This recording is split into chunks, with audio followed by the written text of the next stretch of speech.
Hey, and welcome to the first showing of my new house mod, Lockmar. The longer players of Skyrim may recognise this as Honeyside, and you would be partially correct. Originally, this mod was meant to be a remake of Honeyside, the interiors, where I was going to make it more interactive, and it was going to be part of a series where I make every house in Skyrim more interactive. But then eventually, I started deviating more and more from the original design, until eventually I decided, you know what, I can put this mod on hold, and I decided to copy the house, copy the interior, strip everything out, and just rebuild it from scratch. And basically just make it my own. So this is heavily inspired from Honeyside, but it is in no way the same the same house. You will immediately see the differences upon stepping inside, and I believe it's really worth its own merit. So let's take a look inside, shall we? Oh, quickly before I do that, I always forget this bit. It's located in the Hillside Solitude. The general theme of it being that the inhabitants are, were very rich, so noble furniture and stuff like that, very, very rich. These are the kind of guys that could afford a palace if they wanted to. But the thing is, the idea behind this sort of people that would own this house is that they're the kind of people that could afford a palace if they truly wanted one, but they don't want one. They wanted simple living, but they also had a lot of money. I think it's sort of a unique take. I don't think a lot of house mods have tried this. A lot of house mods is either you're massively rich or you're massively poor. Now, first thing you'll probably notice is that there's no bed. There's no second floor. This is the fully upper floor. You'd think there'd be a bed, but what I've done is I've based this house off of the stylings of the houses in Bruma from Oblivion, where the houses were flipped upside down. So this is technically basement. So this would be like this would be first floor, second floor, third floor, in that sort of styling. The reason they did this in Oblivion was because it was in the mountains, it was very cold, so if you had it underground, it'd be a lot easier to heat up, you'd keep a lot more heat trapped in. So you may also notice it's very dark. Well, that's why. Every light in this house is supposed to be lightable, and the reason for that is a lot of house mods. The thing is, I like interactivity with my houses, right? Skyrim is a role-playing game, and if you're going to play a role, then you want to be able to do things like that. It's such a subtle little detail, but I think it adds so much to the house. Because in most mods, you want to go to bed in your house, and then you're leaving all these lights on. It's like, wow, do you really want to burn your house down? Because that's a good way to do it. Anyway, here's a nice bookshelf. It doesn't quite work properly. There are a lot of bugs in this, by the way, because it is a very, very early stage. This is going to take at least another month. That's at best. Like if I work my ass off on this, probably got another month of development going. Most likely two.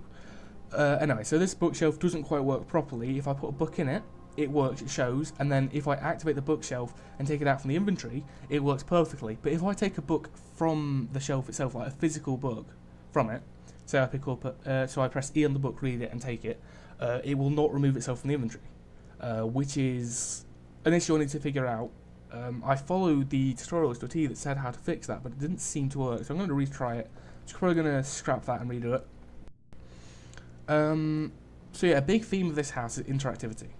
Now, you may notice this table is it's very clean. It looks like it's not been used, it just looks like I've not done it. But if you go over here to this shelf and open this up, you'll notice that you've got this activator here. Now, the idea of this is that I notice a lot of house mods, if I just activate this, a lot of house mods will leave it like this, and that's fine if that's what you want, but the problem with that is that, again, if you're actually role-playing, like actually playing a role of a character, I personally don't want this sort of thing, because when I go to bed, I'm not going to leave this food out when I'm not eating. I mean, you may leave the seats out, and you may even leave the plates out and the flyer out, but you're not going to leave the food out. Why would you do that? It's going to go spoil, you're going to have rats, and all that sort of stuff. Well, skeevers, should I say. So it's all tidyable. And if you do the counting, you'll notice that there's 4 tankards, 4 plates, 1 vase, and cutlery.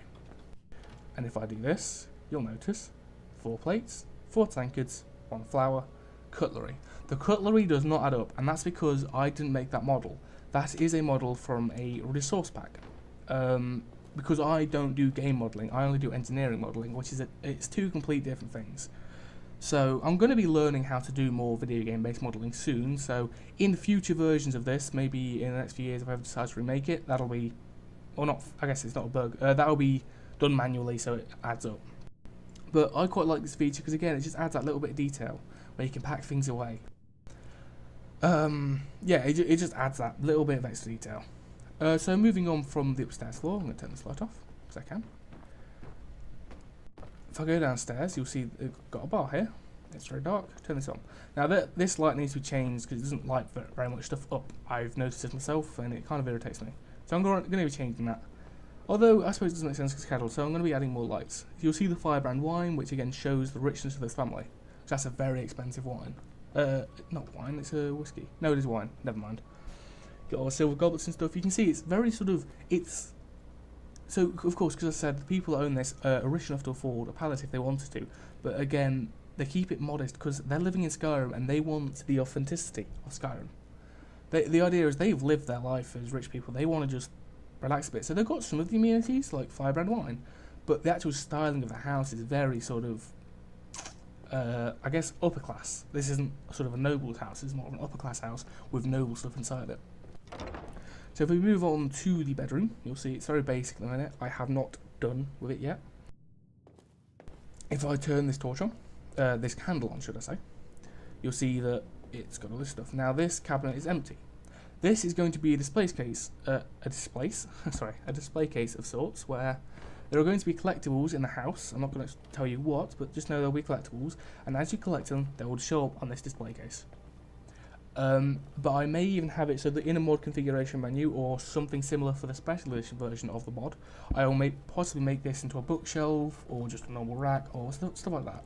So I'm going to have this cat house heavily customizable.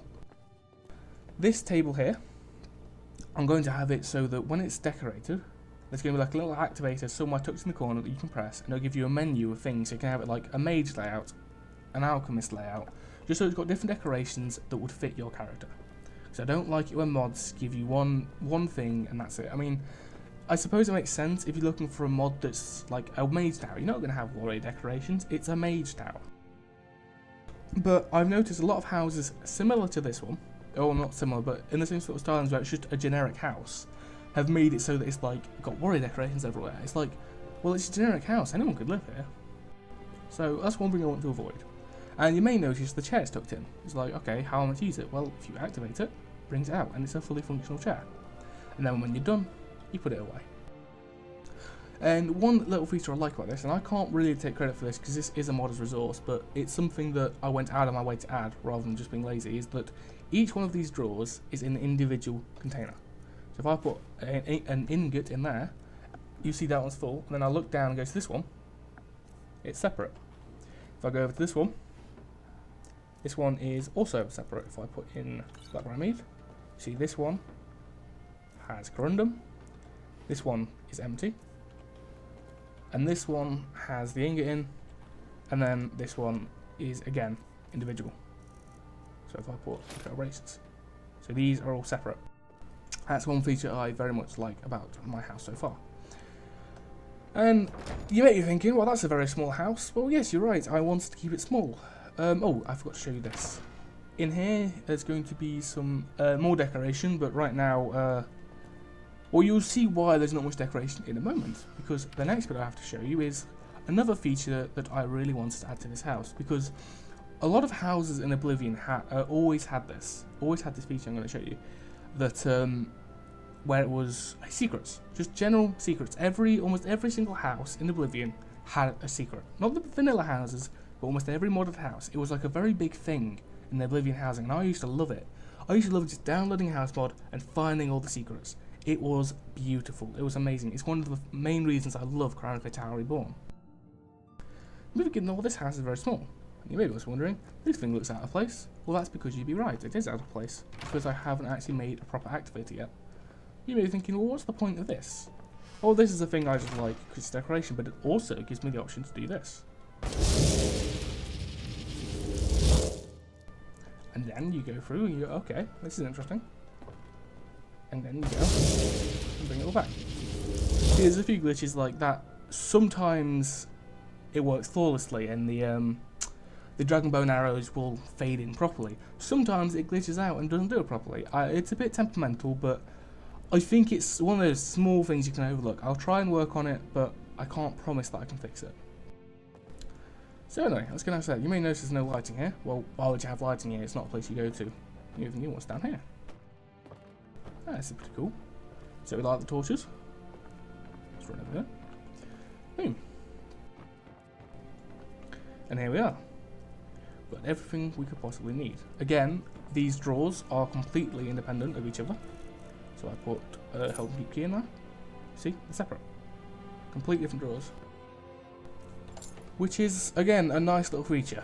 It lets you... Because another big problem I have with a lot of houses is that it's very hard to organise things. Even with Eleonora's house to an extent, because yes, she has all these, like, she has like an armour storage, but the problem is, like, there's only like usually 10 storage locations. It's like, what if I want to actually properly organise? Well, this time you can. It's like, if I want to put scrolls in there, like destruction scrolls, losing scrolls, all that stuff, it's all good. Over here, you'll notice the desk. A lot of effort has gone into this. This is going to be permanently decorated like this because this area is not going to be customizable. For one reason, this is meant to be part of... Because there's going to be two versions of this house. A purchase version, where you simply buy the house, and a quest version, where you go through a quest to get the house. And it'll have a story built in. It's going to be all kind of groovy stuff. And these, again, have individual containers. Or I won't show you all of them because you get the point by now. And again, with the chair, you know. Over here is the work, I guess you call it the work area, the workshop area. These ones, sadly, are not individual. That's because the resource I used for this, this is like a modular system. The resource I used for this doesn't support that. But yeah, overall, it's just like, it's an area where you can tell that someone has been working, a maid's been working here. And the reason I put it all together is because another thing I didn't like about a lot of house mods is that a lot of house mods, you'd have an alchemy station here, then you'd have an enchanting station there, then you'd have a desk over there. To me, that doesn't make sense. Why would you do that? Because alchemy, enchanting, and staff enchanting go hand in hand. They're sort of very similar skills. So, because a lot of the time, you'd probably make an alchemy lab, you make a potion, you'd do something like an enchanter, to help you with your enchanting, or vice versa. So it's just like, why would you not have them close to each other? Why would you not have them next to each other? It just didn't make sense to me. And you've got all the books here, so you can like got a quick reference to what you need to do. It's the same over here where you've got the this is like an alchemy preparation area where you can see like he's got all the bare ingredients, mortar and pestle. So the idea is here where he's got the ingredients book, so he will prepare the ingredients. So let's say, because every item has 4 different effects, right? To me that never made sense. And what I've always seen as there are different ways of preparing the ingredients. So let's say with Blister, to give it health, you powder it, or to make it so that it does one of its other effects, you just use the cap, stuff like that. So this is like the ingredient preparation area for it then to be distilled. It doesn't actually do anything in game, but that's the idea of it. I haven't done anything mechanically with that yet. Here we have another cabinet. These are just for display, but I may make these collectibles. You notice this one is individual, and the reason none of the other ones are is because when I made this individual, I wasn't sure if it'd get annoying or not. So I thought, I'll just leave it like it is for now and see which one people prefer. Would you prefer this, or would you prefer them both opening at the same time? I don't know, because I can see it getting annoying having to open them. We'll come back to this later anyway. You may notice a globe very similar to the ones upstairs. Right? And you may be wondering, oh, what does this do? Well, now you're getting smart, aren't you? Press this, and door comes in. And it's very nice.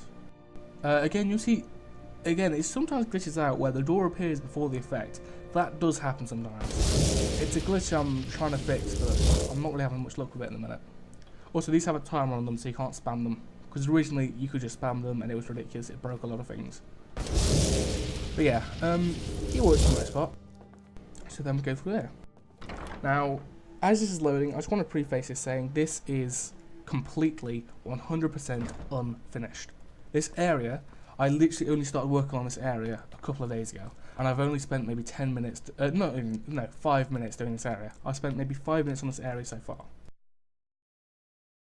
But the idea of this area is that I know a lot of people that get annoyed with unique displays in a lot of houses, and if you don't know what a unique display is, it's a display where it says, okay, press E here to place Ebony Blade, right? And you can't place anything else but Ebony Blade. And they're very cool, but the problem with them is, you'll have things like, oh, press E here to put this faction-specific item. Or you'll have Clavicus Veils items where you've got the 2 different options. And you've got some data quests and some unique artifacts where you get 2 different variations. And you're like, okay, why do I have both? And you're thinking, why do I have a display for an artifact that I didn't know existed until 5 minutes ago? Why would they all be here? Well, I've come up with a sort of a solution for that. This area is like an old shrine that the previous owner found, or created. I've not decided if they created it or found it yet. And the idea is that instead of, you can see now it's empty. The idea is when I've finished it, what's going to happen is that you'll come in here first. If you have no artifacts, it will be empty. But as you pick up an artifact, let's say you pick up Ebony Blade, a display case will appear for Ebony Blade. So the displays will not show up until you have found the item. They will not appear until you have it. And the general idea of this is that this isn't like, this is sort of a fabricated area. This is not real, but it is. It's very much based on alteration, where this is linked to the owner's mind. Whoever owns the house, this place is linked to their mind. And what happens is you pick up the Ebony Blade, and this place thinks you need a place to store this.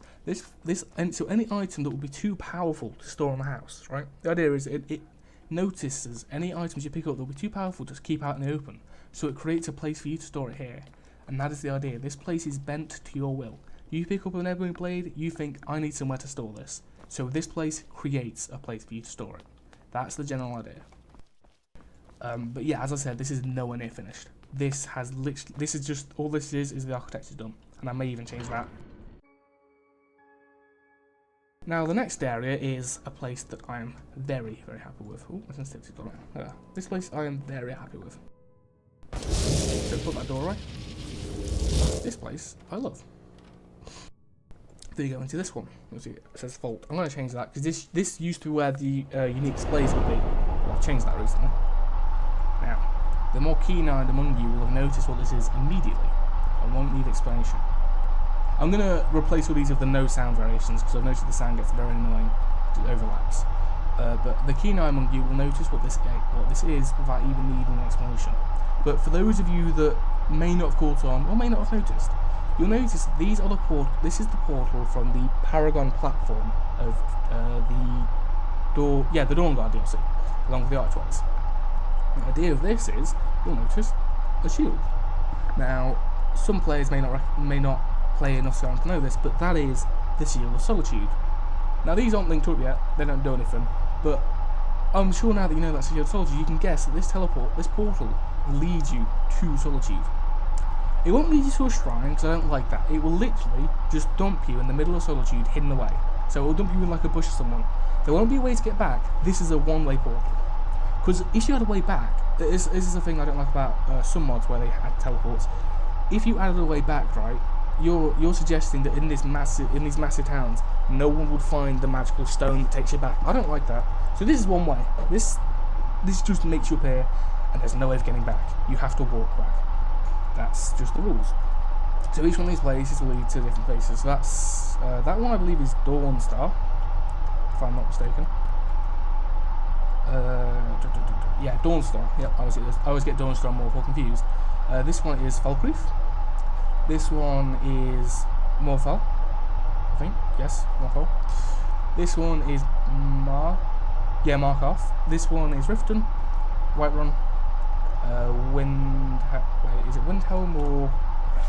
I always get Windhelm and Winterhold confused. I believe that's Windhelm. Yes. God, I've got like so many hours in this game. I still forget that. So that's Winterhold. And that's all of them. So you've got all the major settlements is linked to. I think this is a pretty cool idea. Right now, if you jump off, you'll just fall into the void. Eventually, I've got 2 ideas planned, and I would love some feedback on this. One idea is just collision barrier this off so you can't walk off. My other idea is to make a trigger box so that if you jump off, you teleport back to the house. For now, the way to get back is just go through this portal. It's an unmarked portal, so I think it's fairly obvious that's the one that goes back. Ugh. Just close the door. And I believe that's everything in this house. Oh, yeah, I forgot to mention. These open. These like store potions and stuff. And this opens that store gems. You got a scroll storage here. And that's basically it. I believe that is everything. I don't recall anything I'm missing. There's a lot of stuff to be added. For example, outside, I'm going to be adding a forge area. It's going to be pretty cool. But apart from that, I believe is truly everything. I hope you enjoy this. Well, I hope you enjoy the idea of this anyway. And I'd love to see some feedback. So thank you for watching and goodbye.